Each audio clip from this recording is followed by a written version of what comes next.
Bienvenidos, señoras y señores. Estamos de vuelta en un video más después de casi 2 años de desaparecidos. No se preocupen, estábamos bien, pero ahora regresamos para comprobar los modelos matemáticos obtenidos de los sistemas eléctricos. En clase estudiamos un circuito RLC en serie con los valores que se muestran en pantalla. La fuente vale 5, la resistencia vale 3, el inductor vale 2, el capacitor vale 1. Cada elemento con las unidades correspondientes. Encontramos las ecuaciones diferenciales y las resolvimos con el método de Laplace. Hasta aquí llegamos a encontrar el valor de la corriente eléctrica. Vamos a declarar simbólica nuestra variable independiente, que es el tiempo, y escribimos la ecuación de la corriente eléctrica, que es 5 por E a la menos T sobre 2 menos 5 por E a la menos T, en ampere por supuesto. Vamos a graficar esa corriente, es la misma en todos los elementos, porque estamos analizando un circuito de serie. Graficaremos de 0 a 15 segundos y de 0 a 1.4 como valor máximo. Ahí habilitamos la cuadrícula y podemos apreciar que más o menos el valor máximo sería 1.25 a los 1.35 segundos. Evidentemente la corriente inicia en 0 y terminará también en 0 debido a la carga del capacitor. Incrementemos el grosor de la línea para que se aprecie mejor. Ya saben que podemos cambiar alguna de las características de la gráfica y pongámosle nombre, habilitemos la leyenda, y esta leyenda nos indica que la corriente en azul corresponde a los parámetros del circuito. Otro de los valores que encontramos matemáticamente fue el voltaje de la bobina. El voltaje de la resistencia, quiero decir. El voltaje de la resistencia pues es el valor de la resistencia por la corriente eléctrica. Ahí lo tengo evidentemente mal escrito en los apuntes, debería ser el voltaje de la resistencia, que es 15 por E a la menos T sobre 2 menos 15 por E a la menos T, evidentemente en volts. Ese es el voltaje de la resistencia, ¿ok? Aunque ahí diga bobina, es el voltaje de la resistencia, y más abajo sí es el voltaje de la bobina, que es L veces la derivada de la corriente, lo cual L veces vale 2, tendremos que multiplicar por 2 la derivada de la corriente, que es la misma para todos los elementos del circuito. Eso nos dio menos 5 por E a la menos T sobre 2 más 10 por E a la menos T. ¿Qué otro valor necesitamos? Bueno, eso fue encontrado de la forma 1. La forma 2 pues es resolver la ecuación íntegro diferencial, o en este caso la ecuación integral. También por el sistema o por el método de Laplace, y obtuvimos la misma ecuación para el voltaje de la bobina. Ahora el voltaje del capacitor es 1 sobre C por la integral de la corriente, la cual ya volvimos a decir que es la misma en todos los elementos. De igual manera el voltaje del capacitor lo encontramos de 2 maneras distintas. Lo encontramos por esa integral y también resolviendo las ecuaciones íntegro diferenciales.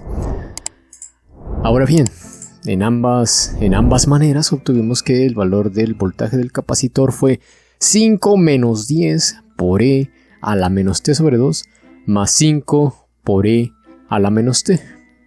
Abrimos una segunda figura para no borrar la anterior.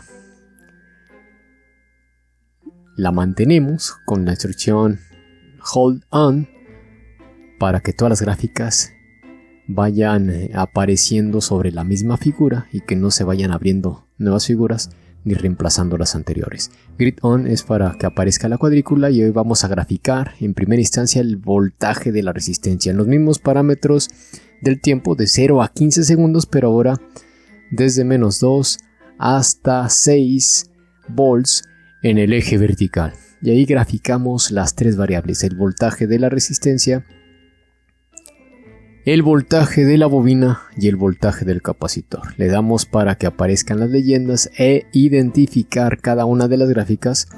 Ya sabes, como estamos graficando las 3 funciones dentro de la misma figura, pues hay que identificarlas. Con azulito está el voltaje de la resistencia, con un color que, bueno, está muy pálido, no me gusta. es el voltaje de la bobina, y otro color que tampoco me gusta es el voltaje del capacitor. Vamos a cambiar sus parámetros, hagamos un poco más gruesas las líneas y cambiamos de color a unos más vívidos, que se aprecien de una manera más fácil.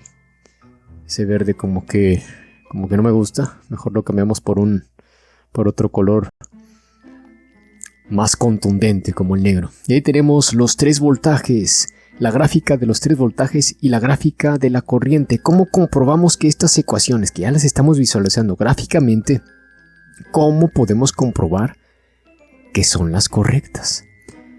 Pues vamos a compararlas realizando la simulación en un software especializado, simulador de circuitos eléctricos. Aquí podemos apreciar que el valor máximo del voltaje de la resistencia y del voltaje de la bobina son 3.74 y menos 0.62 respectivamente, a los 1.3 segundos y a los 2.63 segundos. ¿Corresponderá esto con la simulación? Eso lo veremos pues a continuación. Vamos para no tener que instalar nada, vamos a abrir Multisim Live Circuit Simulator en la página de National Instruments. Nos tenemos que registrar. Ya registrados, pues simplemente nos pedirá nuestros datos para loguearnos, para iniciar sesión. Y bueno, ahí tenemos el ambiente de trabajo de Multisim Live. Es gratuito y tiene algunas limitantes por ser gratuito, pero bueno, no pasa nada. Vamos a crear el circuito que queremos simular. Ahí tenemos la tierra, la fuente de voltaje de 5 volts, la resistencia, la bobina, el capacitor. Los acomodamos pues más o menos de una manera ordenada. Vamos a realizar el cableado del circuito. Unimos uno a uno todos los elementos. Ahí está el capacitor con el negativo de la fuente, la otra terminal del capacitor con la bobina y la bobina unida a la resistencia. Al darle clic cambiamos los valores de los elementos. La resistencia vale 3, la bobina vale 2, el capacitor vale 1, la fuente ahí la dejamos. Vamos a agregar nuestras puntas de prueba para mediciones. Ahí será por supuesto la corriente. La única corriente del circuito es un circuito serie. Ya habíamos mencionado que es la misma corriente en todos los elementos. Ahora los voltajes vamos a medirlos. A esta primera punta de prueba vamos a llamarle voltaje de la resistencia. Pero tenemos que poner una referencia, porque si no la ponemos, ese voltaje va a estar referenciado a tierra. Y entonces no nos daría lo que necesitamos. Lo mismo con la punta de prueba de voltaje para la bobina, y para el capacitor no es necesaria la referencia, ya que está conectado directamente a tierra.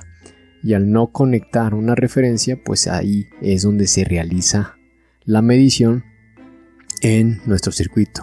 Seleccionamos una simulación transitoria, en inglés transient. Nosotros de nombre le pusimos transitorio. El tiempo de inicio lo dejamos en 0 segundos, el tiempo de finalización en 15 segundos, y decimos que las condiciones iniciales están definidas por el usuario.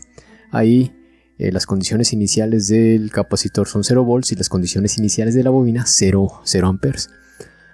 ¿Qué más podemos hacer? Pues iniciamos la simulación y ahí tenemos todas las gráficas. Si quito todos los voltajes, entonces puedo apreciar la gráfica de la corriente, la cual es parecida. Habría que compararla a profundidad con lo obtenido en MATLAB, pero sin embargo nos damos cuenta que en esta zona es muy cuadrada la gráfica, como que no tiene la resolución correspondiente, debido a que todos los tiempos del solucionador se definen automáticamente. Vamos a definirlos de forma manual, dándole clic y seleccionando esa opción, y ponemos o agregamos unos pasos bastante pequeños para que la gráfica quede de forma continua y no se aprecien esas cuadraturas o triangulaciones que la verdad a mí no me agradan.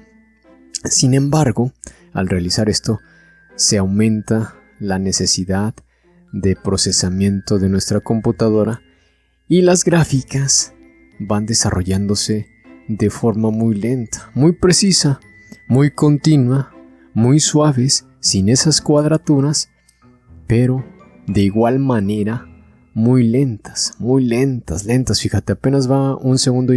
Yo le puse hasta 15 segundos. Vamos a terminar hasta mañana. Vamos a terminar la próxima semana. Tal vez no terminemos nunca, ¿eh?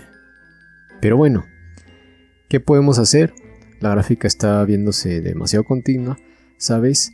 Podemos finalizar o detener esta simulación y hacer que los pasos en donde realiza las iteraciones del solucionador sean más pequeños para que no se tarde tanto en los cálculos. Y sobre todo, tú sabes que la capacidad de procesamiento no siempre es la misma en todos los ordenadores. Entonces ahí le ponemos 1 por 10 a la menos 3. Sin embargo, nos damos cuenta que el tiempo mínimo es 1 por 10 a la menos 5. Entonces lo dejamos en el tiempo máximo, perdón. El tiempo máximo 1 por 10 a la menos 5. Y ahí las gráficas van pues 10 veces, bueno, le estamos exigiendo en teoría 10 veces menos a nuestra computadora. Y la computadora o la nube está trabajando correctamente y lo termina un poco más rápido. Bueno, de todas maneras acelera el tiempo de simulación, así que no te preocupes. Vamos entonces a comparar la gráfica obtenida de esta simulación con la gráfica obtenida de nuestras ecuaciones matemáticas. La gráfica que nosotros dispusimos en MATLAB, y ahí nos damos cuenta que son muy precisas. Fíjate, ¿no?, en la columna vertical de la izquierda, que es voltaje. Fíjate en la columna, sobre todo en el simulador, en tu gráfica de la derecha. Fíjate en la columna de la derecha que dice corriente. La corriente va hasta 1.3 amperes. Y el pico máximo es 1.24, 1.25 más o menos en 1.4 segundos. En ambas gráficas. Entonces la corriente es precisa. Obtuvimos buenos resultados. Hiciste un gran trabajo, en la clase. Ahora vamos a comparar los voltajes. Los 3 voltajes, el de la resistencia, el de la bobina y el del capacitor. Ahí está. Espectacular, ¿no? Espectacular. Fíjate, ahí está la gráfica de la bobina en violeta del lado izquierdo, en negro del lado derecho. Ahí está la gráfica del voltaje de la resistencia, en ambos en azul. Nos damos cuenta que el voltaje de la bobina comienza en 5, como lo habíamos predicho, y tiene un pequeño pulso negativo me parece que en 2.6 segundos, un pulso negativo de menos 0.6 volts en ambas gráficas, ¿no? Matemáticamente, pues no hemos mentido, hemos corroborado nuestros modelos matemáticos. Así que bueno,